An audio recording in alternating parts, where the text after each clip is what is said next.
Hello everyone, আসসালামু আলাইকুম। Welcome to my new video. আশা করি সবাই অনেক ভালো আছেন। নতুন আরও একটা ভিডিওতে আপনাদের সবাইকে স্বাগতম। যেহেতু আজকে শুক্রবার, ভাবলাম কি রান্না করব। ফ্রিজ খুলে হাঁসের মাংসর দিকে চোখ পড়লো। ভাবলাম অনেক দিন তো খাই না হাঁসের মাংস, আজকে হাঁসের মাংস রান্না করব। রান্না বান্না করে বাচ্চাদেরকে নিয়ে একটু সময় কাটাবো, তার জন্য ঝটপট রান্না করে নিব। আর এই ভিডিওতে আপনাদেরকে বলবো যে আমাদের বাড়িওয়ালাদের সাথে আমাদের সম্পর্ক কেমন। পুরো রান্না বান্নার ভিডিও যদি করি অনেক লং হয়ে যাবে, তার জন্য আমি শর্টকাটে ভিডিওটা একদম করে নিলাম।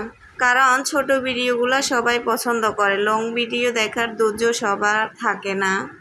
হাঁসের মাংস রান্না করব আর পোলাও রান্না করব না, তা কি হয়? তার জন্য আমি এখানে সাদা পোলাও করে নিলাম একদম ঝরঝরা করে।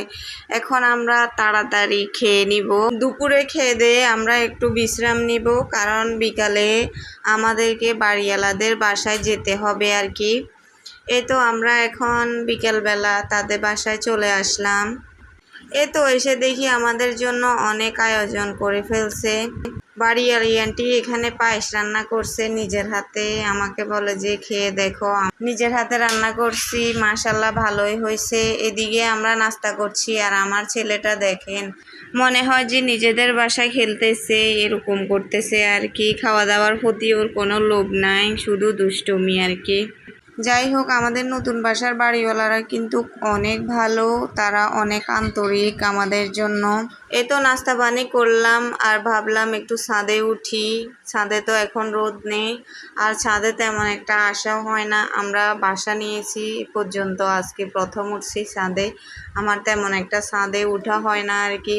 আমাদের বাড়িওয়ালারা তো বলে বিকেলে ছাদে উঠে একটু সময় কাটাতে পারো না বাচ্চাদেরকে নিয়ে, তাদেরও সময় যাবে, ভালো লাগবে, সারাদিন বাসায় একা একা বসে থাকো। যাই হোক, বাসা চেঞ্জ করার আগে আমার অনেক বেশি টেনশন ছিল যে নতুন বাসায় কেমন হবে বা বাড়িওয়ালা কেমন হবে, আমি এটা নিয়ে বেশি টেনশানে ছিলাম।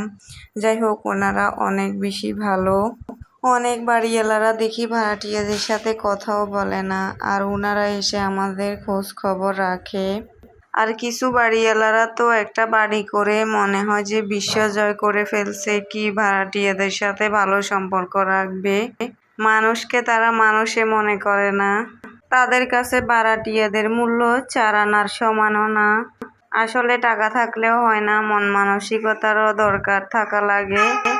তো সকালবেলা আমরা নাকে তেল দিয়ে ঘুমাচ্ছি, আর এদিকে আমাদের বাড়িওয়ালা আমাদের জন্য নাস্তা পাঠাই দিছে। আসলে এমন বাড়িওয়ালা পেতে ভাগ্য লাগে।